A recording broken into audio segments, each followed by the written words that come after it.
Praise the Lord. So, isang mapagpalang umaga po sa ating lahat. Tayo naman po ay nasa bahagi ng pag-aaral po natin ng salita po ng Diyos.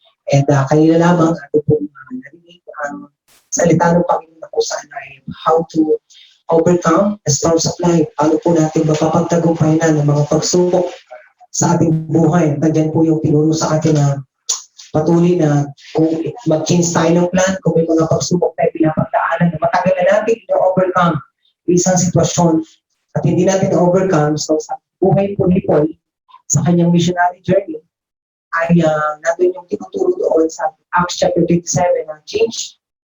Kailangan natin magbago ng strategy o ng plano na mas galing sa Panginoon na alam natin mas pagiging effective doon sa pinapagdaanan po natin sitwasyon. And nandun din po yung dapat i-recognize po natin na may mga kailangan talaga dumating sa mas may mga pagkakataon na pinapahintulutan ng Diyos na dumating tayo sa punto na mas mabigat pa yung pagsubok bago natin maranasan yung tunay na katagumpayan. At willing tayo dapat na dumaan po doon. Then mga kapatid, isang encouragement po doon na pagsubok na pagdaanan po natin kasama po natin ang Diyos. Amen? Anong bagyo ng ating buhay, tumalay sa mag-asawa, sa financial, sa trabaho, sa negosyo, sa kalusugan natin. Always remember that God is with us. And anyone who trusts in Him will never put to shame. Lagi din po natin alalahanin. Yung pangako ng Panginoon ni John 16:23, yung reminder po doon that in this world we have troubles. But take heart sa ating pakikipag-isa sa Panginoon, meron tayong kapayapaan. And Jesus overcome the world. Amen? So kung paano napagtagumpayan ni Jesus, ang mundo po na ito, yung lahat ng pagsubok na pinapagdaanan, na pwede pagdaanan ng isang tao, ganun din tayo mga kapatid, kayang-kaya natin pagtagumpayan ang mga po na yan. Amen? Because God is always with us. Amen?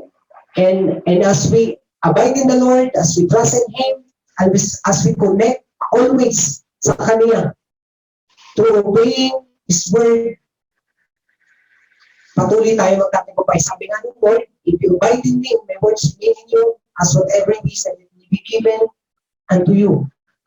And on the contrary, sabi ng Lord, apart from me, you can do nothing. But because of the strength of the Lord, we can do all things. Kaya natin i-overcome yung mga pagsubok dahil sa lakas na binibigay sa atin ng Panginoon sa Kristo. Amen?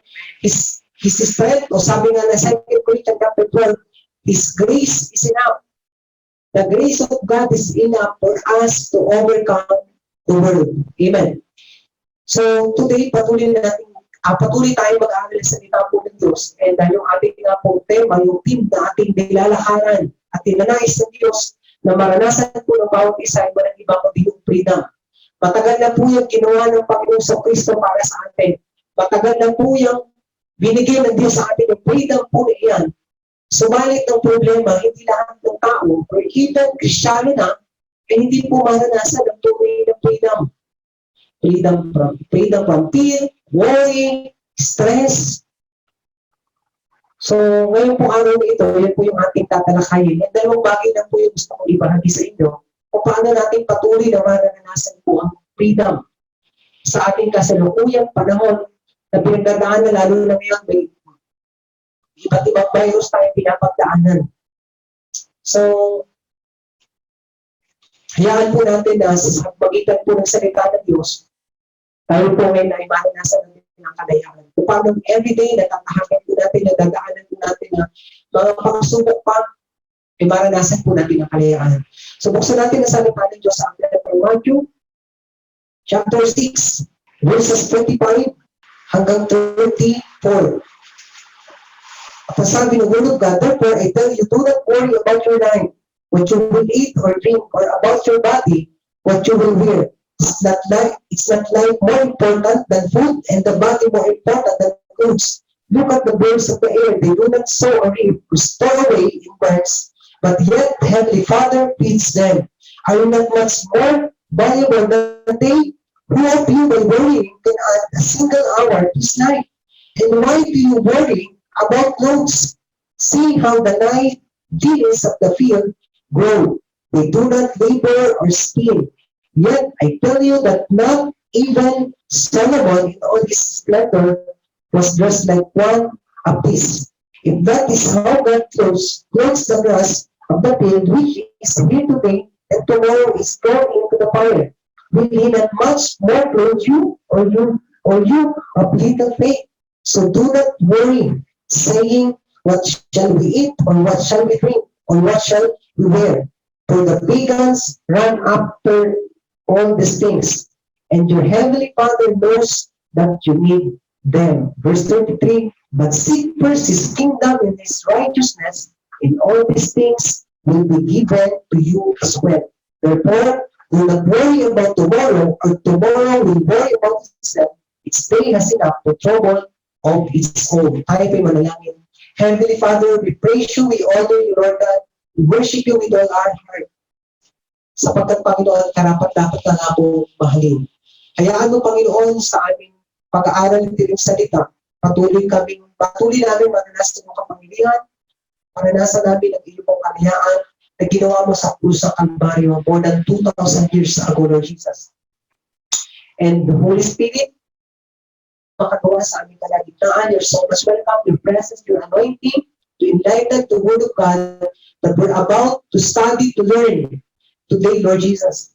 And Lord, no other name will be lifted up, no other name will be glorified, will be magnified, but only the name of our Lord Jesus Christ. Lord, bless each and every one of us. And ikaw po, Panginoon, ang tumatag po ng malalim na dalangin ng puso ng bawat isa.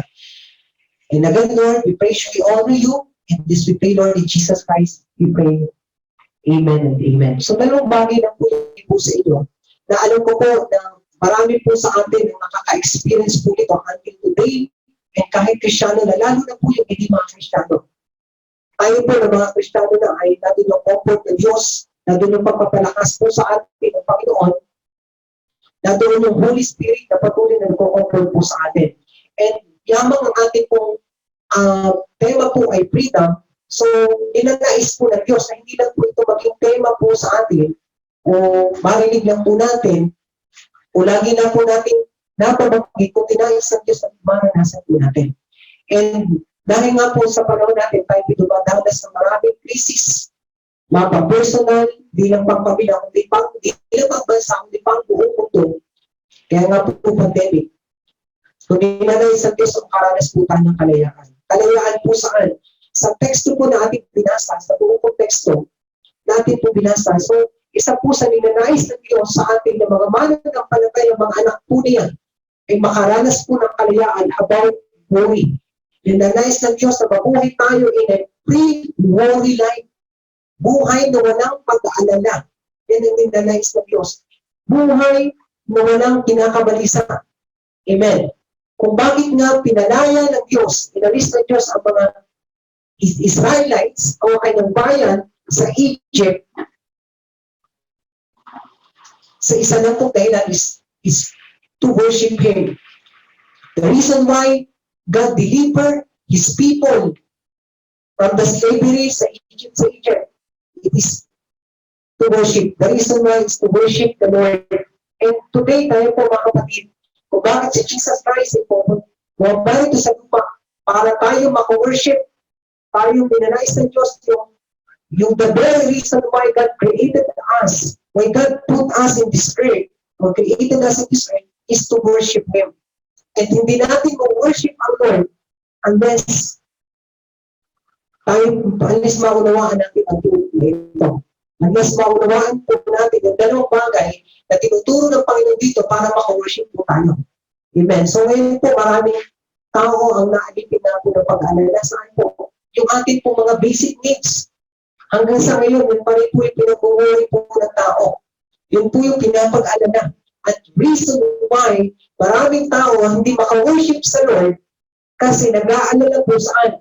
Iinumin, kakainin, darantin, isusunod. Hindi po nila alam. Alam niyo po mga kapatid. So parang kapag ito po ay pinupuli-puli ko, simula na ako po'y maging Kristyano, nakita ko po kung gaano, doon ko po na-realize na ang Diyos po ay may kalungkutan po siya. Bakit? Kasi matagal na pong naisugo ng Diyos Ama, si Jesus, sa kusang Kalbaryo para bayaran yung ating kasalanan. We are completely, perfectly paid na po yung ating mga kasalanan. Yung talagang ipapag-alala ng tao, kung dapat niya itatakot, binayaran na ng Panginoon sa Kristo. At ano po yun? Yun po yung kamatayan, yun yung parusa ng Diyos. And yet, marami ngayon pong tao, ang hanggang sa ngayon, kahit Kristyano na, sa kahirapan pa rin. Kahit Kristyano na, marami pa rin, hindi pa rin maunang Diyos. Hindi pa rin naranasan yung freedom.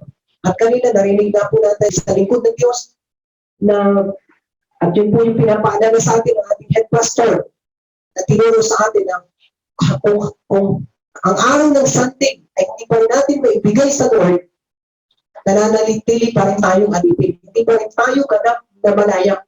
Amen?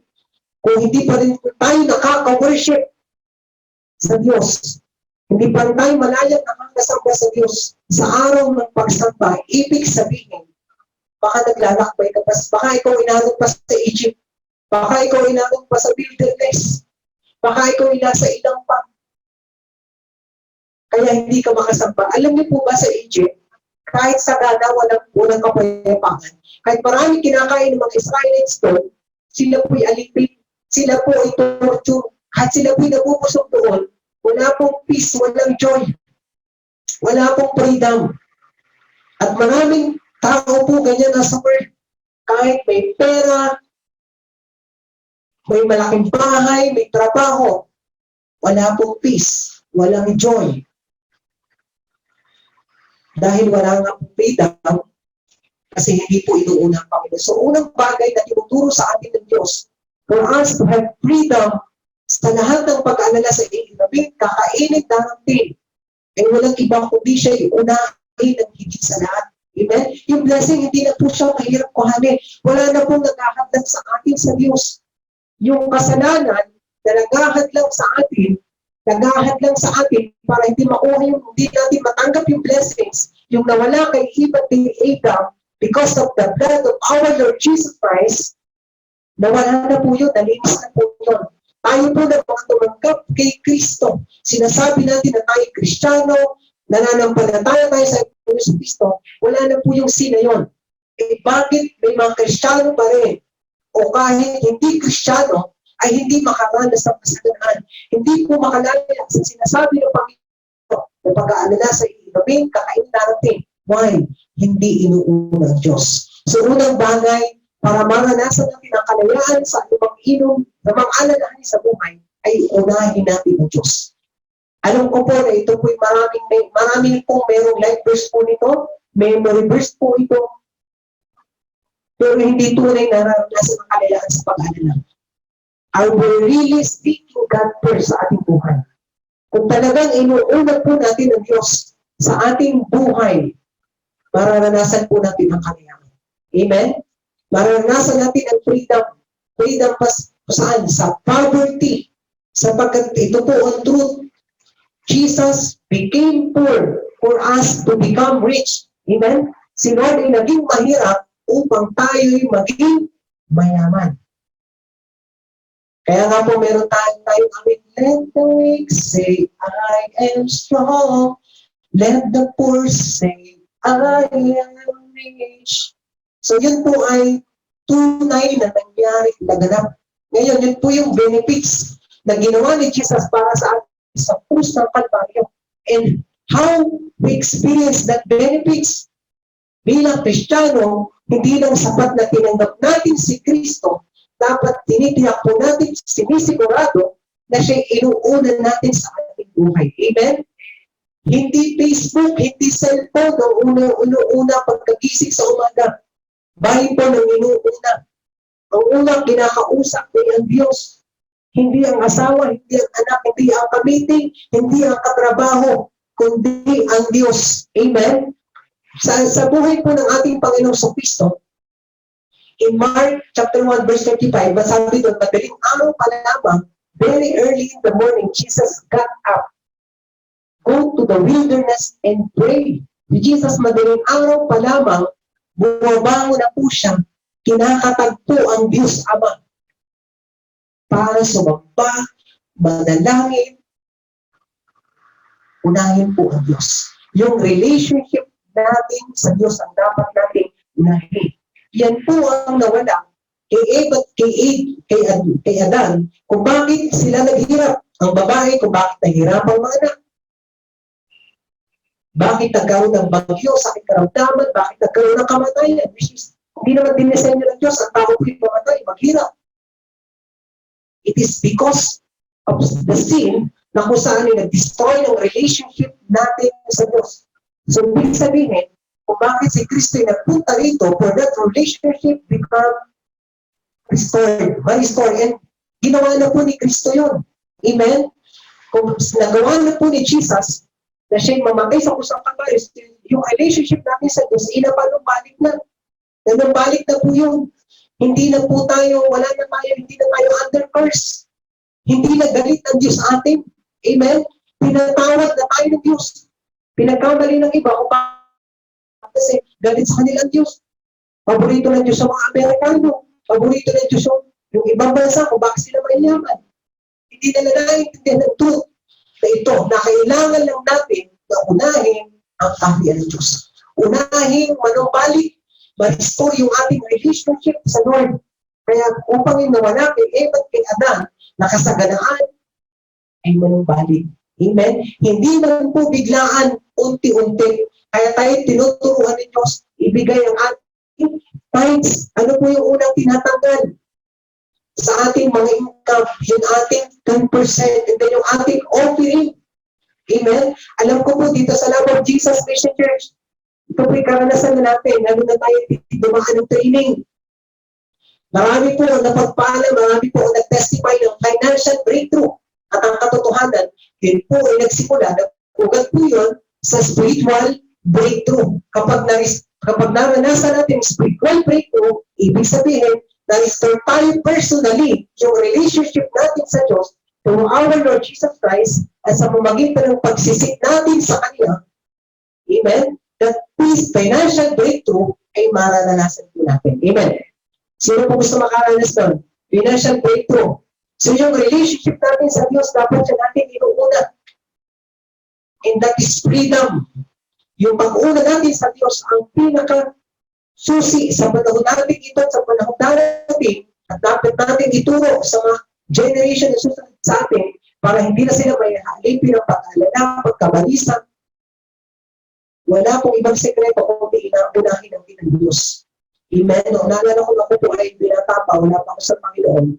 Pag ako po ay, dahil hindi pa nga po ako Kristiyano, pag gising-gising ko pa naman, ang kinakabaho ko yung cellphone ko, baka po may nag-chat, baka pinag-text. Minsan, Bibles na po kami doon na nababasa po natin. So, kung ako'y maging Kristiyano, kagay ko po yung Bible. Inuna ko pong basahin yung Bible.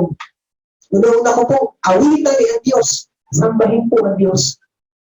Amen? Kaya ito po, kaya sa dami po ng pinipray ko po na gusto kong i-share po dito, ito lang po yung simpleng bagay na dati ko na rin nababasa. Yung pinaunawa sa ating na Diyos, which is connected po sa ating tema ng freedom.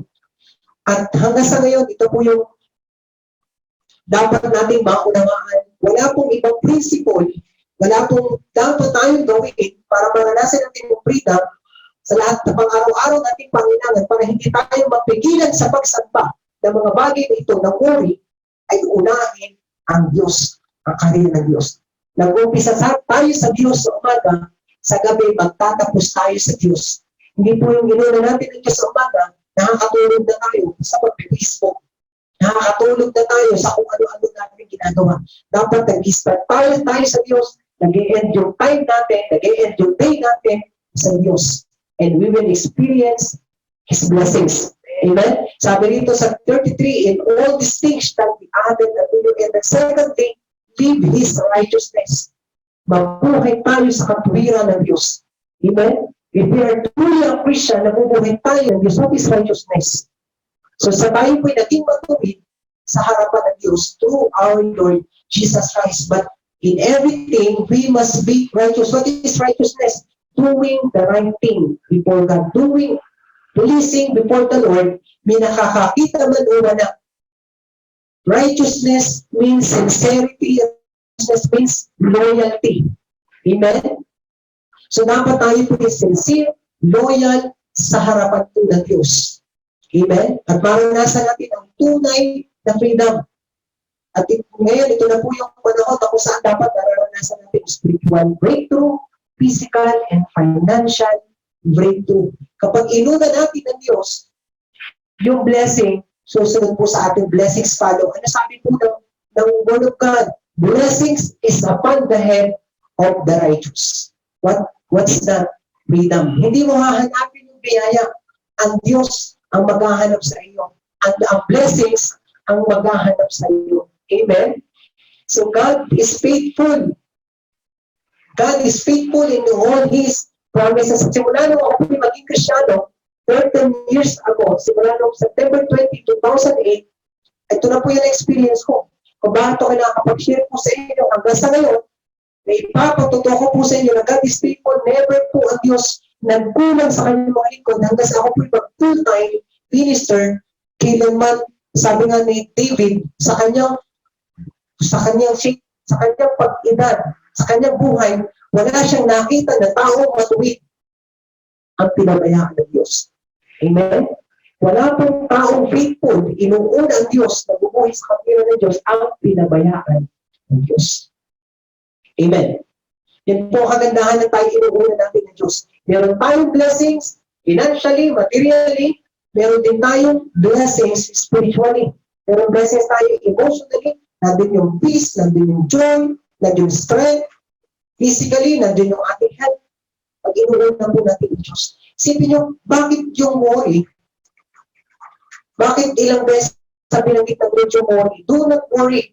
Kung bibilangin po natin doon ang kakamali, 5 beses. Kasi yung worry po ay nakakapagpaigsi ng buhay. Ganyan po, ano po yun. Kakapag-alala, hindi na po makakain, hindi na makatulog. Kung nagkasakit, paigsi po ang buhay, stress. At yun po yung nakakahatid sa marami kung bakit hindi maka-worship. Kasi na hindi inuuna ng Diyos. Amen? So mga kapatid, it's time to live a appropriate holy life by obeying His word, by seeking His first. Alam niyo mga kapatid, isa po sa na-discover ko na kung bakit yung marami ay hindi nga po maging matagumpay yung pagiging Kristyano nila, nagiging matuksuhin pa rin, hindi ma-manage yung maghapon, hindi niya ma-manage kasi hindi talaga inuuna ang Diyos. Jesus, o the Lord, that God must be our priority. Amen? Sa ating buhay. Kung gusto natin na masaayos yung ating mga gagawin maghapon, maging victorious, marami tayong ma-accomplish, unahin talaga natin ang Diyos. Kung kailan maraming gagawin, dapat doon tayo nag-pray na mas marami. Amen? Yung iba naman, kung kailan maraming gagawin, saka na makakaunti mag-pray, saka nagmamadali sa pag-pray, saka na nakakalimutan ng Diyos. Eh sabi ng Lord, apart from me, you can do nothing. Amen? Alam niyo po ba, kapag mas maraming panalangin, nagiging magaan, nagiging madali ang mga bagay-bagay. Why? Nandun ang Diyos. Ito po yun. Ninanais ng Diyos, hindi po ninanais ng Diyos na gumawa ng tayo para sa Kanya. Ninanais ng Diyos na gumawa tayo na kasama siya. Amen? Yan po ang nais ng Diyos. Na gumawa tayo, hindi lang para sa Kanya. Kundi kung ninanais ng Diyos, ulitin ko po, ninanais ng Diyos na tayo gumawa na kasama siya. Dahil inuna natin siya. Amen? Ano ba pong ating sitwasyon? Ikaw ba ilingkod ng Diyos? Ikaw ba nag-serve sa church? Ikaw ba nagtatrabaho? Ikaw ba nagninegosyo? Ano bang estado mo sa buhay ng profession mo? Ang susi ng victory ay pag-una sa Diyos. Amen? Kung gusto mo ng wisdom, kung gusto mo ng favor, pag-una po sa Diyos. And marami po tayong testimony niyan. Even yung mga kapatiran po natin ngayon na kasama natin sa missionary partner, kasama sila po yung mga nag-commit. Ngayon po, pandemic po nito, ngayon, naranasan po nila ang pagpapala. Naranasan po nila ang blessings. Ang LAIA, Love of Jesus Mission Church LAIA, ito po yung pinanghawakan po natin. Pag-una po natin sa Diyos. Hindi lang po tayo isang beses na nagdamos ng overnight. Almost every Friday, tayo po nagkakaroon ng breakthrough, nagkakaroon ng overnight, naging buhay na natin yung pagpa-fasting bilang pag-una po sa Diyos dahil Diyos po ay faithful. Kung nakita ko po yun dito sa church kung paano binalas po namin yung pandemic, even yung mga souls, Yung mga bagong kaluluwa na hindi, kung kailan hindi tayo makapag-evangelize dahil na pandemic, kailangan na social distancing, nasunod tayo sa mga protocol, saka naman maraming kaluluwa na dinadal-abuse dito sa church. Hindi natin sila inabot, hindi natin sila kinausap, hindi naman natin in-evangelize, pero ang Lord ang nagdadala sa kanila dito sa church. Why? Kasi ito nga po yung sekreto, pag-una po sa Diyos. Amen? So, dito po nakita natin na kapag nanumbalik ang nais ng Diyos ay patuloy na manumbalik yung relasyon niya na meron kay Eva at kay Adan. Yun po yung sa panahon natin. To our Lord Jesus Christ, by seeking first His kingdom and living in His righteousness, yung relationship na hindi manumbalik at yung kasaganaan po ay maranasan natin na hindi na tayo maalip pinakabasahan, hindi na tayo mahadlangan ng pag-aalala sa iyo ng kakainin sa pang-araw-araw natin pamuhay, bagos tayo po makasamba sa kanya ng lubos-lubos. And ang katotohanan nga po, mga kapatid, sa lahat na nakakarinig po nito, kung bakit tayo po may blessing, binigyan tayo ng Lord ng lakas para magtrabaho, ay para makawag-worship po sa kanya. Hindi po nang dahil sa trabaho, hindi na tayo mag-worship. Naalala ko yung isang pastor. Napunta siya sa kanyang sa isang membro niya, ay merong tindahan. Ang sabi, tinanong ng pastor doon sa kanyang membro, matagal pong pinakaka-attend. Sabi ng pastor, sa iyo ba talaga itong tindahan dito? Sabi ng membro, oo pastor, sa akin po yan. Sabi ng pastor, iyon talaga ito, pag talaga may hari. Sabi ng membro, oo pastor, kita niyo yung pangalan, kung ano yung nakapangalan yung ano na yan, yung tindahan na yan. Sabi ng pastor, kung talagang ikaw may-ari, bakit hindi ka makasamba paglinggo? Baka naman hindi ikaw may-ari sa tindahan, baka naman ikaw ang pag-aari ng tindahan. Kasi kung ikaw may-ari, anytime, pwede mo yung sarap. Amen? Ngayon, tayo po'y pag-aari ng Diyos. Amen? We are God's creation. Ang Diyos ang may-ari sa atin. Sabi ng Apostol Pablo sa Book of Acts, chapter 27, sabi nun siya, ang Diyos na nagmamay-ari sa atin, ang Diyos na pinag-ilig ko. So, ang Diyos po ang may-ari sa atin. Amen? Isa rin po itong ilustrasyon na alam ko lang po ito din, bago po tayo matapos. Pero kung itumulog God po na ito, pinapagawa sa atin ito na upang tayo maging ready anytime. Anytime na siya bumalik at yung tinuturo po sa atin ng ating Pastor Marna, kung natin hintayin si Lord yung bumalik, nato na po yun. Pero paano kung tayo ang pumunta doon sa end time? Are we ready na mamatay? Tayo ba'y handa? Kung tayo ba'y mamatay, are we ready na humarap sa Diyos? Are we ready? Tayo ba, are we sure na talagang tayo hahanap sa Diyos kung tayo kapiling ng Diyos? Diba? Kasi pag tayo pinamatay, end time na po yun sa atin. Wala na po second time. End time na po yun. So nalala ko yung iba, nag-pray sila ng blessings. Pag pinagpala naman ng Diyos, nakakalimutan ng Diyos. E meron po isang kapatiran na pinagpala ng Diyos ng mga itik. Ano yun po ba yung itik? Ayan. So, duck. Pinagpala ng maraming duck. At dumating po yung blessings ngayon, dumating sa punto na padami na po yung duck sa kanila, ay hindi na siya nakakapatid.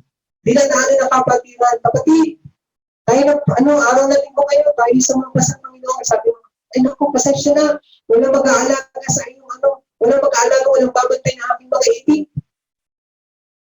So, linggo-linggo ganon.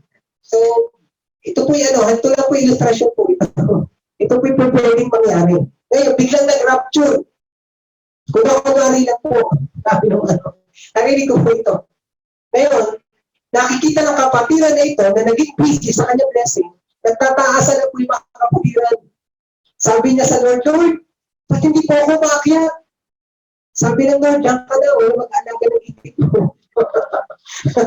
Yung iba tindahan. O sabi ng Lord, diyan ka na, walang tatao sa tindahan mo. So ano po pinapaalala doon? Ano po tinuturo sa ating mga administration? Huwag natin ipagpapalit ang blessing sa blessed. Dapat, the more na binibless tayo ng Diyos, the more na minamahal natin, tinuuna natin ang Diyos. Amen? Dapat alam natin yung kay Hope na sinabi, pinanganak tayo na walang dala, sa mundong ito, aalis din tayo na walang dala.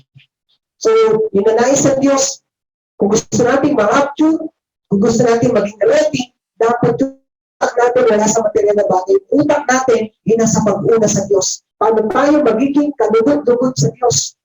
Ayun, mga katotohanan, mga kapatid, hindi talaga natin poproblemahin yung material na bagay kung inuuna natin ang Diyos. Ang sabi ng Ephesians 3:20, that more than we ask to imagine, ang kayang ipagkaloob ng Diyos sa atin. Ulitin ko itong verse bago po tayo manalangin. But seek first His kingdom and His righteousness, and all these things will be given to you as well. So it's time to live a free, glory life. Amen. Tayo po manalangin. Akin ng Diyos, marami pong salamat sa inyong pagtuturo, sa inyong pagpapaalala sa amin, na wala na po panakaming dapat ipag-aalala sa material na bagay. Kailangan lang po namin, Panginoon, ay unahin ka, sambahin ka, mahalin ka, paglingkuran ka, maging matuwid kami sa lahat ng bagay sa ating mga ginagawa, maging faithful po kami. And teach us, Lord, na ito pong salita mo na ito, matagal na namin alam. Ito po'y matutunan namin ng totoo. Malakaran namin ito ng totoo sa aming pong mga buhay. Salamat sa iyong pagpapaalala, Panginoon. Na ikaw pinagmamalasakit sa amin. Mahal mo kami. Kung yung mga ibon sa parang, ipinapakain mo, ganun pa kaya kami. Yung mga halaman sa parang, ipinatabitan mo, ganun pa kaya kami nalilikha mo at your image and likeness, Lord God. Na Panginoon, salamat sa iyong pagmamahal. And tunay nga, Father God, the very expression of your love in us, Panginoon, yung walang iba, kundi ang Panginoon sa Kristo.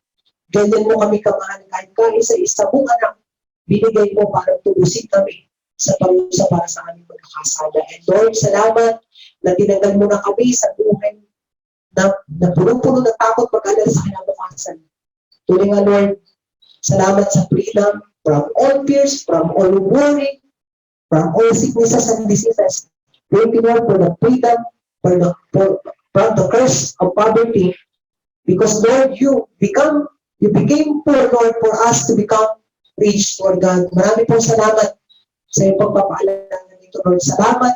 Dito po'y patuloy namin narinig and patuloy namin naranasan. Salamat, O Diyos. We praise you, we honor you. This we pray, Lord, with all our heart. In Christ's most precious name. Amen.